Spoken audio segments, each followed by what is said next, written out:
Tässä on Viscontin Domus-malliston suosituimmat urut. Ja tämä mallisto siis ilmestyi 23 keväällä. Ja samalla Visconti julkisti tuon koko uuden teknologian, eli Physis Plus-teknologia. Ja nämä kaikki mallit siis käyttää tätä. Tässä on Domus S4, joka on niin kuin tämä Domus-sarjan pienin malli.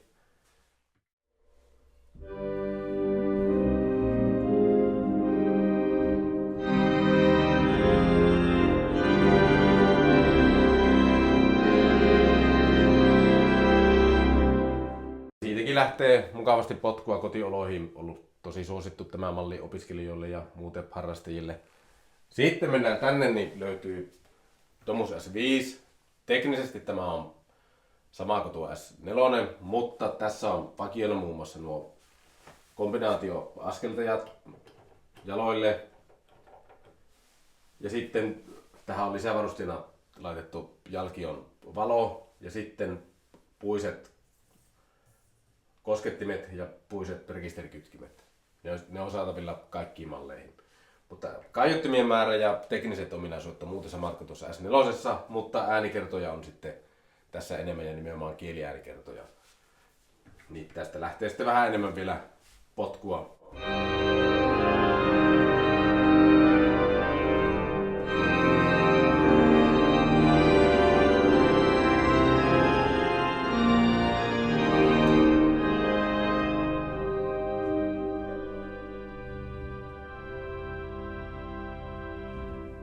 Ja tämä malli on tilattu lisäksi vielä ranskalaisromaattisella dispositiolla, eli siellä on paljon kieliä ja paljon jalkiossa 32-jalkainen ja vielä akustinenkin 32-jalkainen ja tuommoinen terssi vielä, mikä vahvistaa sitten sitä 32-jalkaista tasoa akustisesti. Sitten löytyy tämä kolmisormioinen malli, eli Domus S8. Tässäkin on siis sama moottori kuin näissä muissakin, eli Physis Plus, mutta se, että tässä on sitten vähän isompi vielä tuo äänentoisto, eli näissä kahdessa muussa mallissa on muun muassa 2 8-tuuman supparia, niin tässä on 2 10-tuuman. Ja senkin kyllä kuulee, kun laittaa täältä sitten näitä ala-ääniä, niin siinä on jykevämpi tämä äänentoisto. Mutta muuten sitten samanlainen.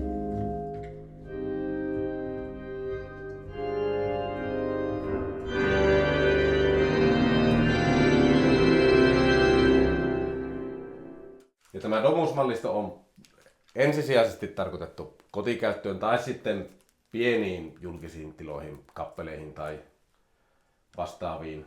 Ja lisäkäyttimistolla sitten saadaan täytettyä vaikka isokin kirkko. Mutta sitten tuommoiseen isojen tilojen ammattikäyttöön on sitten erityisesti suunniteltu oopperamallisto.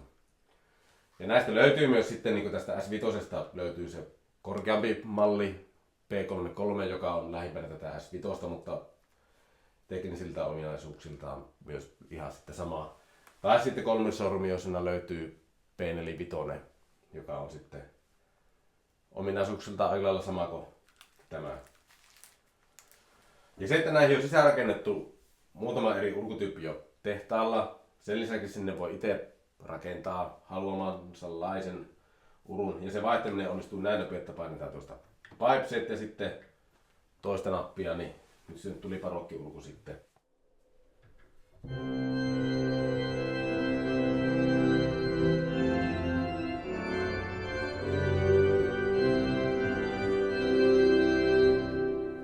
Ja kun vaihdetaan tuo parokkiurku sinne, tai romanttinen urku tai ihan mikä tahansa, niin se muuttaa äänen lisäksi myös sitten ilmalaatikkoasetukset, niin kuin parokkiurussa on erilaiset kuin romanttisessa. Eli sinne tulee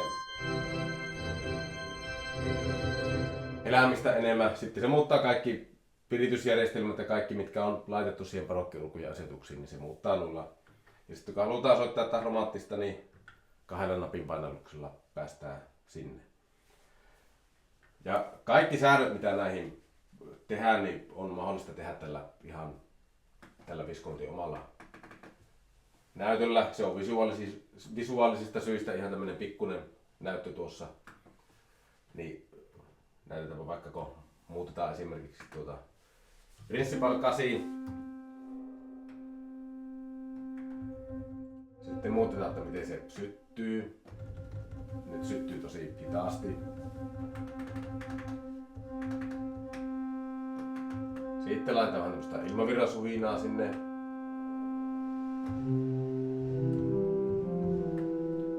Kaikki äänikirjat voidaan tällä tavalla muokata haluamansalaiseksi. Ja nämä on ollut todella suosittuja opiskelijoille muun muassa ja kotioloihin muuten. Se, että miksi nämä on niin loistavia harjoittelusoittimia esimerkiksi, niin tämä kosketus ei ole on-off pelkästään, vaan se reagoi sillä tavalla, miten siihen painetaan. Eli painetaan nopeaan, se ääni syttyy nopeaan, mutta sitten kun painetaan hitaasti, niin äänikin syttyy hitaasti. Eli se jäljittelee tosi hyvin ihan mekaanisten urkien kosketusta. Sitten kaikissa näissä uruissa löytyy 2 paisutuspoljinta, eli millä käännetään oikeassa urussa paisutusluukkuja.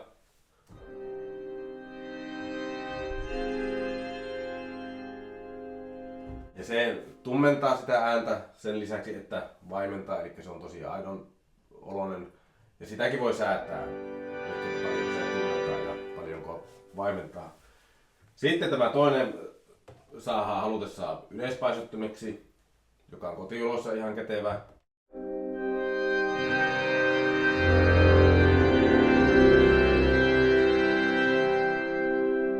Eli sillä saadaan nopeasti lisättyä äänikertoja sitten.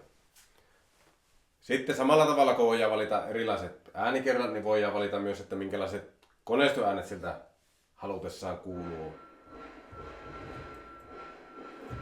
Parker-kone on siinä ja nyt sitten kakossormiella ihan tuosta koneistoääntä muuten. Ja sitäkin voidaan muokata sitten esimerkiksi, että kuin nopea se nyt säädettiin koneistoäänen, niin kuin, että se tulee vähän jäljessä. Elikkä voi leikkiä vähän niin kuin urkurakentajia siinä, että minkälainen koneisto rakennetaan milloinkin.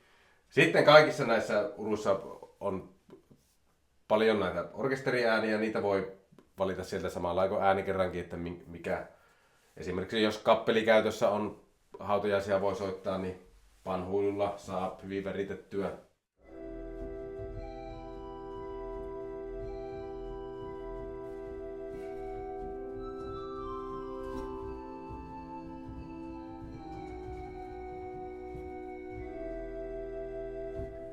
Ja sitten continuo-käytössä aivan loistava, kun saa sembalot.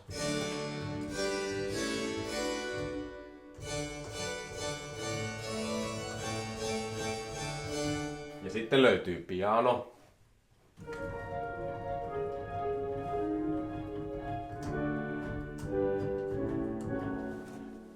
Elikkä näillä orkesteriäänillä voi sitten käyttää continuo-käytössä niitä tai sitten ihan muuten vaan värittää. Kontrabasso voi laittaa sinne jalakioon ja kaikki löytyy. Ja se on näissä mielenkiintoista näissä Pysys Plus-teknologia-urussa, että näihin tulee jatkuvasti päivityksiä nettisivuille, Viscontin nettisivuille ja ne voi sieltä ilmaiseksi ladata. Ja sinne tulee milloin muutoksia, että joku toiminto toimisi käytännöllisemmin, sinne on mitä urkurit laittanut palautetta, niin semmoisia muutoksia. Mutta sitten tulee myös esimerkiksi äänikertoihin lisäominaisuuksia tai muuten lisäominaisuuksia, erilaisia tila-asetuksia tai mitä milloinkin. Sitä ei etukäteen edes tiedä, mitä sieltä kaikkea tulee, mutta se onkin mielenkiintoista aina ottaa, että kun uusi päivitys ilmestyy, että mitä kaikkea siellä on niihin laitettu. Ja sitten se, että näiden hinnat on kuitenkin onnistuttu pitämään aika maltillisena. Esimerkiksi nyt, kun tätä videota tehdään 24 syksyllä, niin tämä Domus S4 näillä vakiovarusteilla, suoralla jalkiolla ja tavallisella koskettimella maksaa alle 7 000 €. Sitten S5 vakiovarusteilla on alle 8 000. Tietenkin kaareva jalkio ja tämä valo ja puupintaiset koskettimet ja puurekisterikittimet lisää jonkun verran hintaa. Ja S8 kolmisormioinen on vakiovarusteella alle 10 000 euroa. Eli ne on tarkoituksella tehty vähän niin kuin kaikkien saataville hinnan puolesta. Sitten tietenkin kaikkia näitä urkuja voidaan soittaa myös kuulokkeilla. Viskontilta löytyy todella hyvät ihan urulle suunnitellut. Ja johtua riittää niin kuin näkyy. Mutta nämä kun laittaa päähän, niin siinä ei tiedä ulkomaailmasta mitään, eikä ulkomaailma tiedä soittajastakaan mitään, että koskettimen kopinaa vaan kuuluu. Sitten jos haluaa niin sanottuja virtuaaliurkuja käyttää, eli Hauptwerkia, Grand Urkuita tai muuta, niin se onnistuu MIDI-lähtöjen avulla hyvin. Ja varsinkin Hauptwerk toimii Viscontin urulla hyvin, sillä löytyy valmiit esiasetukset ja muut. Ja sitten löytyy ihan virtuaaliurutkin Viscontilta, eli Hymmersive 372 malli, jossa sitten kun ladataan eri sampleja, niin vaihtuu LED-näytöllä olevat rekisterikytkimet. Mutta että näissä, jos hommaa tämmöisen Pysys Plus-teknologia oleva uru, niin siinä tulee tämä Pysys Plus-moottori ja sitten toimii vielä Hauptwerk. Tietenkin se vaatii sitten tietokoneen väliin, mutta sekin onnistuu. Eli ei muuta kuin tämmöinen olohuoneeseen tai kappeliin, niin kyllä lähtee.